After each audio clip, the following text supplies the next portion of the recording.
Europe 1, 7h26, Thomas Soto. Tout à l'heure, lors de la réunion du bureau politique de l'UMP, le sujet sera l'exclusion du parti de Jérôme Lavrieux. Bonjour Caroline Roux. Bonjour Thomas. Jérôme Lavrieux, vous l'avez vu au téléphone, non seulement il refuse cette procédure, mais en plus il contre-attaque. Alors Jérôme Lavrieux parle lentement comme un homme à bout de nerfs et il explique « Je ne suis pas un sous-citoyen, je n'ai aucune raison de quitter l'UMP, je ne demande pas un traitement de faveur, juste le même traitement que les autres. » Alors les autres, ce sont tous ceux qui ont été mis en cause dans des affaires. Alors il cite Michel Alliot-Marie, Éric Woerth, Claude Guéant et il les trie, sans le nommer, Alain Juppé, qui a quitté, comme le rappelle Jérôme Lavrieux, le parti après sa condamnation en appel. Tous n'ont pas été condamnés dans la liste qui cite là. Exactement, et surtout tous n'ont pas été exclus de l'UMP. Alors Jérôme Lavrieux, qui a démissionné de son poste à l'UMP, se braque. Ça fait 25 ans que je trime du matin au soir pour cette famille politique. Je n'accepte pas ce traitement.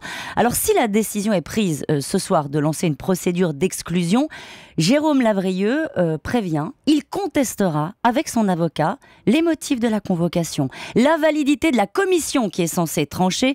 Il prévoit même de citer des témoins lors de son audition par le parti et il balance, ce sont ses mots Thomas, ils ne se rendent pas compte du merdier dans lequel ils vont se mettre. C'est dit Caroline, Jérôme Lavrieux, il a quand même avoué lors de sa fameuse interview à Routel-Krief sur BFM TV. Ça donne quelques arguments à ses détracteurs, non ? Oui, c'est vrai. Et quand vous lui faites remarquer, il explique qu'il n'a pas avoué, Thomas, mais qu'il a dévoilé un système. Il est dans une forme de déni du cataclysme qu'a engendré cette affaire. Alors, les fillonistes, eux, assument. Ils réclament publiquement la tête de Jérôme Lavrieux au nom de la moralité, mais certains avouent quand même des états d'âme, comme ce cadre de l'UMP qui n'a pas encore pris sa décision. Je ne veux pas que mon parti se transforme en tribunal, c'est à la justice de trancher.